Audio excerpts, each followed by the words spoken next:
mbere yuko Antikristo aza yego hagomba gushyirwaho leta imwe tegekisi iyi leta imwe rero irategura umuryango w'abibumbye n'uwitegura yego umwami ugiye kuzashyiraho utegekisi agomba gukomoka muri uryango wa Habsburg inzu ya cyami cyangwa umuryango wa cyami uyobora Espagne na Autriche buriya mu Burayi nabo bari mu myenda nabo buriya banki y'Ubwongereza barayigaruriye kera mu gihe cy'intambara za Napoleon.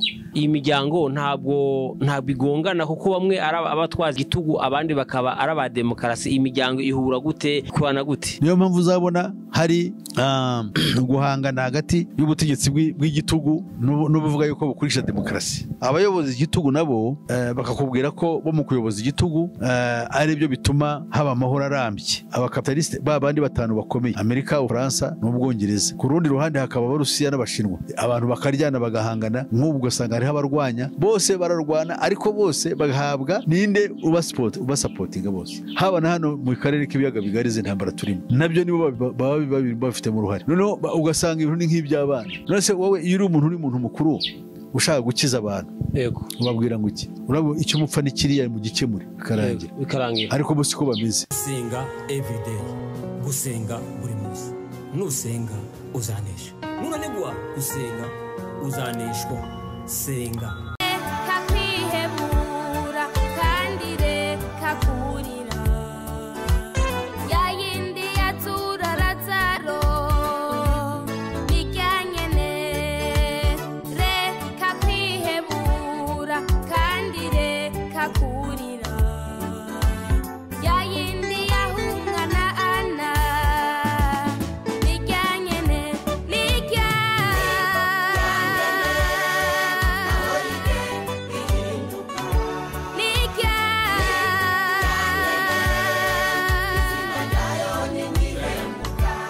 Reka ngusuhuze nshuti ya Gusenga everyday, nizere ko mumeze neza. Mu bisanzwe muri kumwe nanje Manirakiza Edouard, abari mu Rwanda Shalom, abari mu Burundi, abari muri Congo, abari muri Uganda, abari muri za Mozambique, Afrika y'Amajepfo, abari muri Afrika mwese mumva ikirundi n'ikinyarwanda n'ikinyamurenge n'ikinyabwishi, mwese turabakiye kuri tubabwira ngo turabakunda mu nshuti zakadasohoka. Abari ku mugabane wa Burayi Shalom, abari ku mugabane wa Asia namwe turabasuhuje, abari ku mugabane wa Amerika namwe turabasuhuje, abari ku mugabane wa Oceania turabasuhuje. Nkuko kubona kuri kamera ya Gusenga turi kumwe na Pastor Musisiraho. Pastor ngaho neza, amakuru y'imisi? Amakuru turaho turashima Imana. Yego niriye ko nari muri amahoro. Yego muguwe neza muri kino gihe. Yego kino gihe kigoye abagenzi ariko turashima turi amahoro kandi turasingiza Imana kuko reka tukabaho tukirirwa tukaramuka. Pasiteri watangiye no suhuza abantu bakurikiye? Ndabashuhuje mwese bari ku rubuga rwa Gusenga everyday. Nishimiye yuko muri amahoro kandi niringiye yuko mukunda kujijuka no kugira ngo umenye aho isigana no kumenya yuko inzira imwe rukumbi y'agakiza kacu yitwa inzira cyangwa ikitwa umuryango, irembo. Byita irembo Yesu niko hari irembo ry'intama ngo uzinzira muri iryo rembo nyine uzakizwa. Ubwo rero nibyo tuba dushaka kubamenyesha, tubabwira iyo nzira kandi tukanababwira n'isi turimo uburyo ibayeho kugira ngo tumenye neza aho turahariho, umunyabwenge yiyarure kuko turi mu menyo ya rubamba. So rero murakoze, Imana ibaho umugisha. Mwatangiye munasenga Imana. Mana ishobora byose turagushimiye, uri umwami w'amahoro, uri umukiza wuzuye urukundo n'imbabazi kandi uratuzi uko turi. Niyo mpamvu washatse kudukorera agashya abantu batazi yuko aho gashya hakaba ari uko muri Kristo Yesu washatse kwiyunga n'isi abayituye kugira ngo babe umwe nawe binyuze mu mukiza wadukuyeho ibibi byatumaga Imana idashobora kudushyiraho amaso yayo kugira ngo tube mu buzima bushya bwanga ikibi, ahubwo buhirimbanira gusa n'Imana. Muri urwo rwego abameze batyo banezeza Imana kandi imbabazi z'Imana zikabahangaho. Nuko rero bana natwe utuha umugisha, bari n'abakurikira urubuga abaruriho kandi bakangurira kumenya ukuri mwami, bityo iryo shyaka bazagira bo gushaka kumenya ukuri bizabatereye kukwiringira kuko ukwiringira atazakorwa n'isoni. Shimwa ku mbabazi zawe rero mwami tubyambarije mu izina ryawe Yesu Kristo umwami wacu, amen. Amen. Pasiteri umaze igihe utuganirizaho kuri gahunda ya wa mugore wanditse rero ibitabo 22 24 ubushize rero wasezeraniye abantu ko ari uzabahabwira iriya miryango 36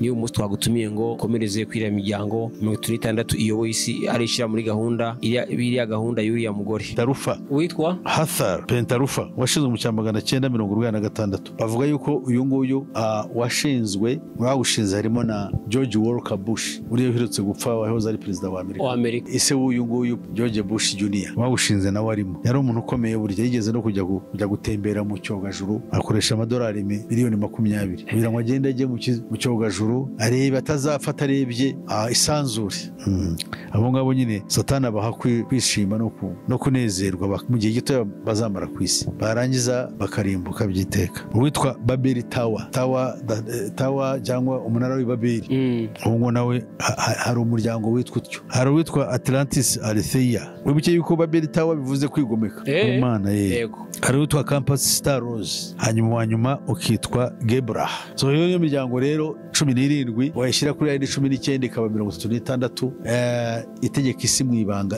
ariyo ifite gahunda y'uko isi igomba kubaho mu ibanga kandi niyishyiraho abayobozi bategeka cyane cyane muri politike hanyuma kugira ngo ukomere muri politike cyangwa mu iyobokamana ukomere nk'abapastori bakomeye bo twita mega church leaders iyo miryango igomba kubaho umugisha bare bafite za mega church bagomba iyo miryango igomba kuzokoresha umugisha mwese wowe utashitse bano bantu wakwamama rute wamenyekana ute so rero iyi miryango niguha umugisha ikaguha uburyo bwo gukora n'ubudahangarwa so rero none se pasite ukiraho iyi miryango ntabwo igongana kuko bamwe abatwaza igitugu abandi bakaba araba demokarasi imiryango ihura gute kubana gute ubaza ikibazo kiza cyane igomba kugongana utagonganye ntabwo akaduruvayo kaba mwisi isa nkaho ihanganye niyo mpamvu uzabona hari guhangana hagati y'ubutegetsi bw'igitugu n'ubuvuga yuko bukurisha demokarasi ibihugu bivuga yuko biri munsi y'ubutware bwa demokarasi ihorana ifite icyo yirata itangazamakuru rivugaho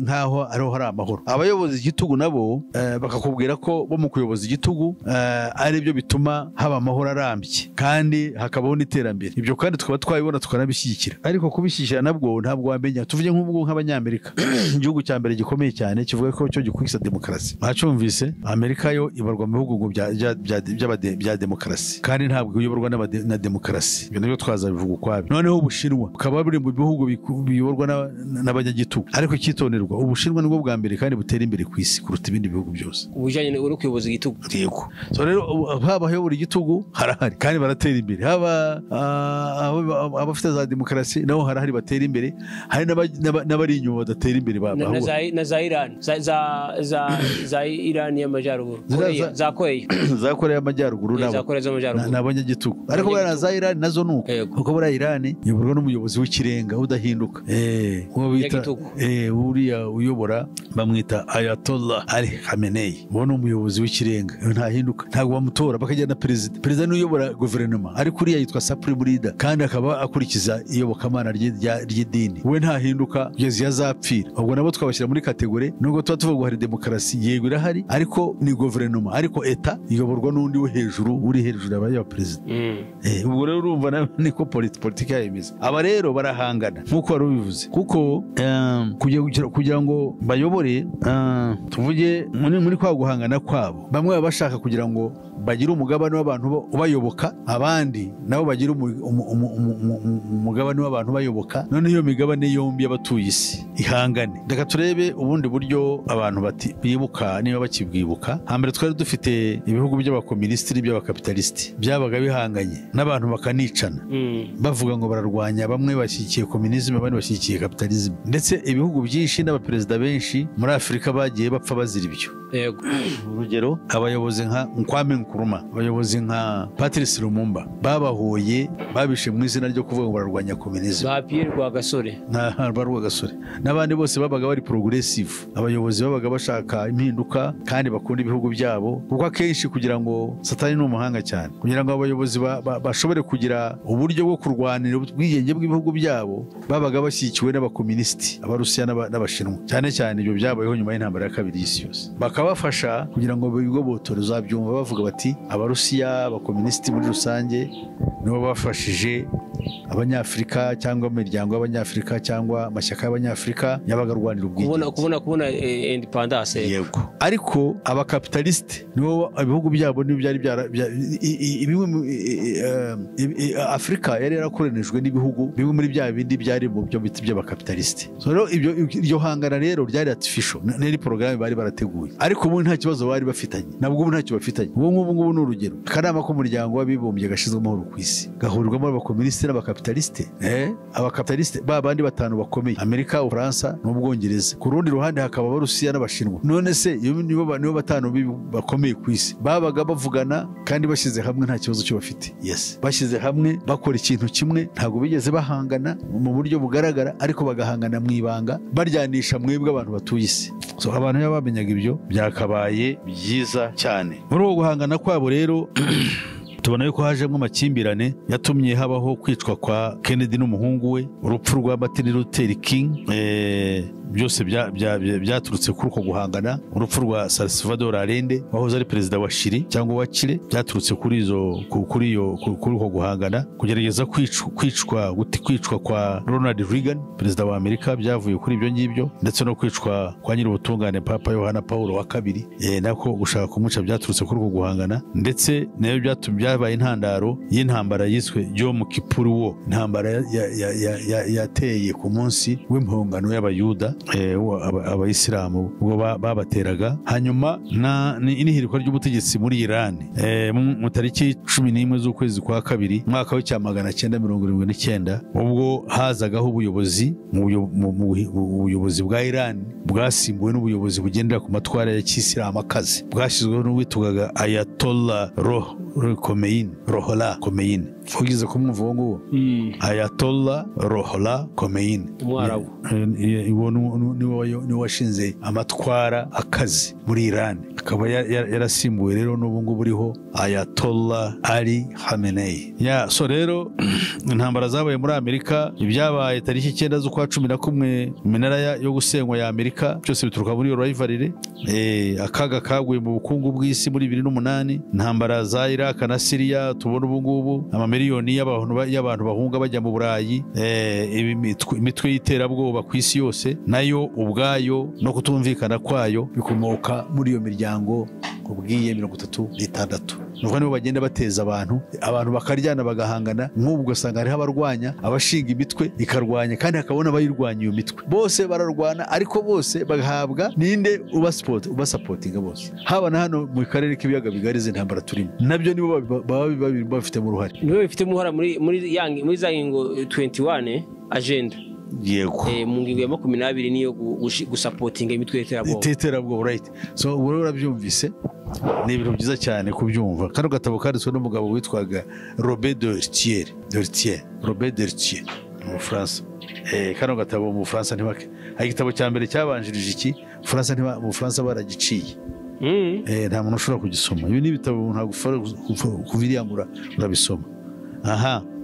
Mu Butaliyani naho habaye za kudeta zageragejwe 3, kandi nazo zari zishyigikiwe n'abangaba n'iri tsinda ry'abanyagitugu, kandi rikaba nanone bari bashyigikiwe n'abangaba umuryango witwa Three Eyes cyangwa amaso atatu, umuryango washinzwe na Brzezinski wahoze uwitwaga Henry Kissinger wa Amerika, n'umuherwe Rockefeller nawe akaba ari umuyahudi w'umukire uyobora ubutunzi muri Amerika. So rero hamwe n'ibyo ngibyo, uko bw'igihe dufite gitoya ndumva tutakomeza cyane, ariko ibi ngibi niko bimeze mu buyobozi bw'isi, niko bumeze. Ni ukuvuga ngo isi turimo iyi ngiyi tureba, ibyo tubona bibera ku isi n'ibyo twumva, kandi bitubabaza, bituzanira intambara n'amagi. Ntabwo byikora gusa, bigategurwa kugira ngo bigende bite, isi yinjire mu kaga. Yesu ubwo yavugaga yuko, usoma amagambo y'Imana muri Luka 21, aho Yesu yavuga ku byerekeye yuko hazabaho intambara n'impuha z'intambara, hakabaho inzara, hakabaho indwara z'ibyorezo, hakabaho ubwicanyi, hakabaho ibiki byose. Yahanuraga ibi ngibi biriho yuko bizabaho. Bizaterwa nuko abantu banze ubwabo kumvira Kristo ngo bamwizera abaha amahoro, ahubwo bahinduka babi gusa, yumvaga ko bazakoreshwa n'ibibi. Niyo mpamvu Yesu hari aho yavuze ngo njyewe naraje mwanze kunyizera ariko undi naza we muzamwizera. So ubu ngubu usanga ibintu biriho byo tureba ku isi ukareba intambara zidafite umurongo, ukareba itangazamakuru riri kuri uru ruhande rirakora ibi. Ubu ngubu hano mu karere kacu dufite intambara, aho bavuga ngo u Rwanda ruri muri Kongo nayo bakagenda bakavuga ati bagera kuri Tshisekedi bakamubwira ati ariko u Rwanda ni rubi kuki rwinjiye muri Kongo, bagera muri Rwanda batari ko u Rwanda namwe mufite ibibazo, zirantera hamwe zirakora iki, bari aba FDLR bavuyeyo mu kanya gato bati kuki u Rwanda bagiye muri Kongo. Noneho ugasanga ibintu ni nk'iby'abana. None se wowe iyo uri umuntu mukuru ushaka gukiza abantu, yego ubabwira ngo iki? Urabo icyo mupfa ni kiriya mu gikemure bikarangira. Ariko bo siko bameze, bahora bameze batyo. Ureba bakagera bakamubeshya bati turaza gushyikira. Ndavuga nka Tshisekedi batizana amafaranga, bakamuha indege, bakamuha imodoka, ibikoresho, barangiza bakamukoresha amasezerano. Kandi ibi ngibi babikoze no mu Burayi, ibihugu byo mu Burayi byo bita black nobility. Buriya mu Burayi nabo bari mu myenda, nabo buriya banki y'Ubwongereza barayigaruriye kera mu gihe cy'intambara za Napoleon. Bigaruriye Amerika, buriya Amerika ni igisenzegeri. Ariya amafaranga bakoresha y'amadolari ni ayabo, akorwa n'ishyirahamwe ryitwa Federal Reserve Systems. Nibo bacura amafaranga ari Amerika, bakayiha bariya amafaranga Amerika yahabwa ku nguzanyo. Niyo mpamvu Amerika ari igihugu cya mbere gifite imyenda myinshi ku isi. Ariko twebwe rubanda ruraho twaya tubyina ngo ariko Amerika ngo bameze neza. Nta muntu umeze neza, abantu bose n'abacakara bibi. Iyi miryango niyo ikora ibyo byose. Iyo miryango 36 yego. Kandi uyiyobora ari mu Budage, mu Burayi. Kandi nubwo ari mu Budage afite imiryango y'abami b'Uburayi ba kera babana buriya iriya miryango nk'ubwami bwahoze ari ubw'Ubufaransa, nubwo abami bw'Ubufaransa bwavuyeho, ariko ibikomangoma bituruka mu bwami bw'Ubufaransa birahari muri system. Icyo bita the House of Windsor, inzu ya cyami y'Ubwongereza, abategekaga Ubudage, abitaga Habsburg bayobora ubwami buri muri Espagne nubwo muri Austria cyangwa Autriche. Abo ngabo bafitanye gahunda ku buryo baravuga ngo mu kandi gatabo mfite baravuga ngo umwami ugiye kuzashyiraho utegeka isi agomba gukomoka muri uryango wa Habsburg, inzu ya cyami cyangwa umuryango wa cyami uyobora Espagne na Autriche. Ashobora kuzaza gutegekwa kuba umwami w'isi. Uwo mwami w'isi rero muri ya gahunda ya leta nshya imwe ntago bazashyiraho umuturage, bazashyiraho umuntu ukomoka muri miryango y'abami, abo mutware ateguriza kuza kwa Antikristo. Muri ya guverinoma imwe igiye gushingwa ku isi iteguriza kuza kwa Antikristo. Ibyo ni ibintu biri ku murongo kandi muzabibona. Ibindi byose bisigaye by'abahanuzi n'abandi bababeshya. Iyi ni porogaramu yashyizweho. Ubuhanuzi ni ubwa Bibiliya bwonyine. Niyo muri Daniyeli handitse ngo Daniyeli 2:44 kandi ngo ku ngoma zabo bami ngo ibuye rizava ku musozi ngo ritarimbuwe cyangwa ngo ridakuwe ridahiritswe n'intoki z'ikiganza cy'umuntu, ngo rize rikubitwa igishushanyo gishushanya ubwami bwose bwigometse ku isi kuva isi yaremwa kugeza kuri ubwami bw'Abaroma, ngo niburangiza gushyiraho ubwami butazarangira. Ubwo nibwo buhanuzi bwo dutegereje kandi nibwo twemera. Ibindi byose bisigaye stories. Isi iri mu mage, kuki turi mu ntambara, kuki turi mu byago. Intambara zabaye mu Rwanda, zabaye muri Afurika yose, ihirika ry'ubutegetsi za kudeta zagendaga zibaho. Ibintu byose byaje gukoloniza Afurika byose, kandi barangiza bakayiha ubwigenge bwo kuyibeshya, ariko bayikontorora bari hirya kugira ngo bakomeze bayisahure. Ibyo ngibyo ni ibintu byateguwe kandi bizakomeza kubaho, nta muntu uzabihagarika. Pastor uvuze yuko bagiye gushyiraho umwami umwe ugiye kuyobora isi, uvuga yuko uwo mwami azakomoka mu gihugu cya Espagne. Niyo gahunda igiye kubaho. Niyo gahunda dutegereje mbere yuko Antikristo aza. Yego, hagomba gushyirwaho leta imwe itegeka isi. Iyi leta imwe rero irategura umuryango w'abibumbye n'uwitegura. Yego, kuva umuryango w'abibumbye ni imbanziriza mushinga yo gushyiraho leta imwe itegeka isi. Iyo leta rero izagira umutwaro uyiyobora. Yego, ni umuntu ukomoka mu bami ba Habsburg. Abami imiryango itegeka Espagne na Autriche nimwe azaturuka. Autriche ni ukuvuga Austria, nimwe azaturuka. Iyo muryango niko bavuga ababiteganya muri uyu muryango 36. Yego, niko bateganya. Noneho uwo nguwo namara kuba umwami azakirwa nk'umwami yemerwe ku isi nk'umutegeka isi. Noneho hateganyirize kuza kwa Antikristo umucunguzi. Antikristo azaza nk'umucunguzi, aze akomatanyije ubutware n'ubumana nk'uko imikorere y'Abaroma imeze. Yego, kandi yazafashwamo n'umuryango n'imikorere. Hari umuryango witwa Blue Beam cyangwa projet witwa Blue Beam igambiriye gukora ibyo bintu, ategura isi kwishyira mu mage y'intambara, kuvuga yuko hariho aliens, ibimanuka bigomba kudutera hagati aho ngaho, ariko kandi banone baduteguriza twese kuba dufite umucunguzi uzaza gucungura abari mu isi, ari we Kristo, ariko ari uwo bahimbye kugira ngo abantu bose, kuko abantu ubu ngubu bose ku isi bahangayikishijwe no kureba ibiriho. Gusa ntabwo babonye abantu ukuntu bajya muri Amerika ejo bundi umuriro ubwo wakaga, abantu benshi bagiye mu mihanda, habatijwe abantu ibihumbi n'ibihumbi. Ntabwo babyumvise se?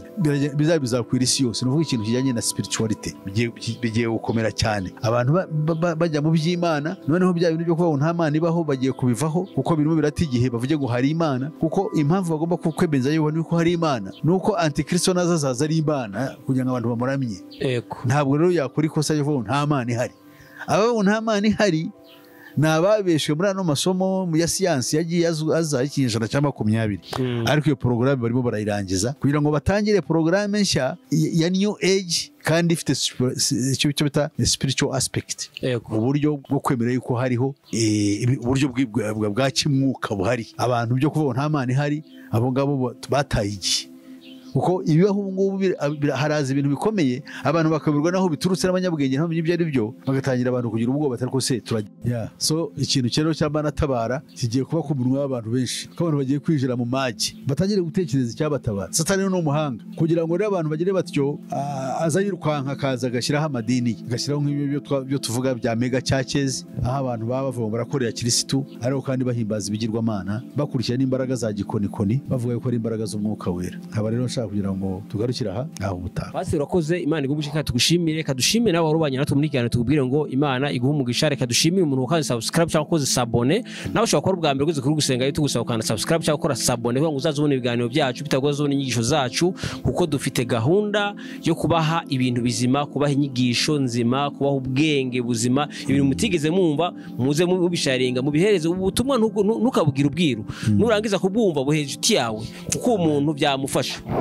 Reka tubabwire ngo ikiganiro naho ubutaha. Shalom Pastor, sinzi ko dusoza watanga adresse ari umuntu ashobora kukwifuza kukuvugisha. Urakoze cyane ku icyo gitekerezo cyiza unyibukije. First of all, hari urubuga rwitwa Pastor Peter Musisi Official, hari inyigisho mashyira nyinshi cyane bashobora kuzikurikira. Icya kabiri, washaka kumenya ibirenze ibyo rero yampamagara kuri telefone nomero 0788 50 60 76. Imana rero ibahe umugisha, kandi iyo nomero iba no kuri WhatsApp, washakira kuri WhatsApp. Imana ikugirire neza. Murakoze cyane, ikiganiro naho ubutaha. Shalom shalom. Gusenga everyday, gusenga buri munsi. Nusenga uzanesha, nunanigwa gusenga uzaneshwa. Senga.